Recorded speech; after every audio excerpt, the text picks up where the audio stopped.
کچھ social media پہ اب بھی نمونے دیکھنے کو مل گئے ہیں. ایک مولوی صاحب کی تقریر کا ایک ٹکڑا مجھے ملا سوشل میڈیا پہ, اور مجھے وہی پرانا کلاسیکل دور یاد آ گیا جب علماء اور امام مسجد جو ہیں وہ عوام کی تربیت کیا کرتے تھے گفتگو کے ذریعے.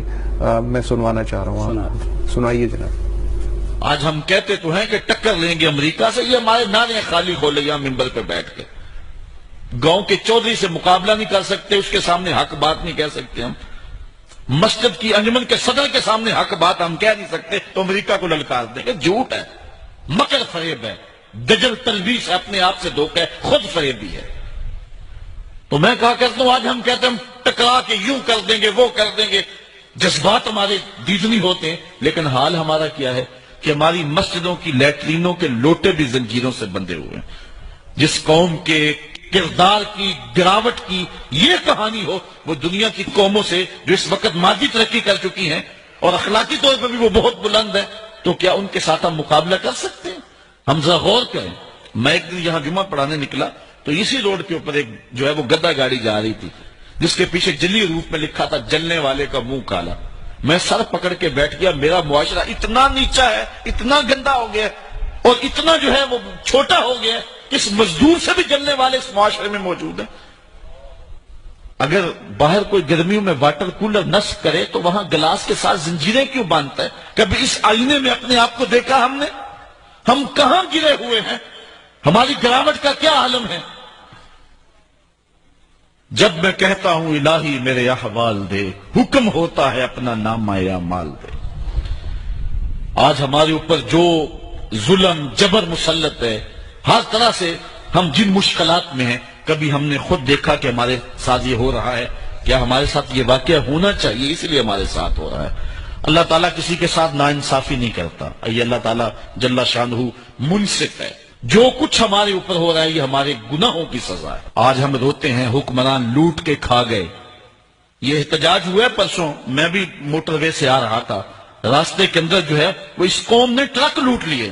نعرے کیا لگا رہے ہیں کہ حکمران لوٹ رہے ہیں, اور تمہارے بس میں اتنا تھا تم بوتلوں کا ڈالا لوٹ سکتے تھے, وہ لوٹ لیا. تم اور کیا کر سکتے تھے؟ جن کا ہاتھ آگے پڑتا انہوں نے وہ لوٹ لیا. وہ بھی لٹے رہے, تم بھی لٹے رہے. اپنے آپ کو دیکھیں, پہلے اپنی اصلاح کریں, اپنے من میں اتریں, پھر کسی کو دیکھیں. جب میں کہتا ہوں الہی میرا احوال دیکھ, حکم ہوتا ہے اپنا نامہ اعمال دیکھ. پہلے اپنے من میں تو اتر کے دیکھ, اپنے اندر تو اتر کے دیکھ. ایک شخص اپنے گھر میں انصاف نہیں کر سکتا ہے, اپنی چار دیواری میں عدل نہیں بانٹ سکتا ہے, پھر لوگوں سے توقع رکھتا ہے؟ ہم نے دیکھنا ہے کہ ہم کس جگہ پہ کھڑے ہیں, اپنے آپ کو دیکھنا ہے, پھر حالات خود بخود سنورتے چلے جائیں گے. ایک روایت کے لفظ ہے اعمالکم امالکم, تمہارے اعمال ہی تمہارے حکمران ہیں. اگر تمہارے اعمال ٹھیک ہو جائیں گے رحمت کی چھتڑیاں تمہارے اوپر آ جائیں گے. جی واہ, تمہارے اعمال ہی تمہارے حکمران ہیں. بالکل بالکل, اور کوئی اس میں بات غلط نہیں ہے. یہ بات تو ہمیشہ یہی کہی جا سکتی ہے, جیسے ظاہر اللہ تعالیٰ نے کہا بھی ہے کہ جناب جیسے اچھا نہیں وہ تو ہے, لیکن اب مسئلہ یہ ہے کہ چونکہ 95% مسلمان ہیں, میں سب سے جو اہم انسٹیٹیوشن ہے اس وقت محلوں کی سطح پہ وہ عوامی جلسے نہیں ہے, وہ اسی طرح کے جو علماء ہیں وہ ہیں, یہ چاہیں اگر یہی لائن لیں کہ جیسا انہوں نے کہا ہے کہ جی لوگوں کی تربیت کرتی ہیں, تو میرا خیال ہے کہ بہت بڑی تبدیلی آ سکتی ہے.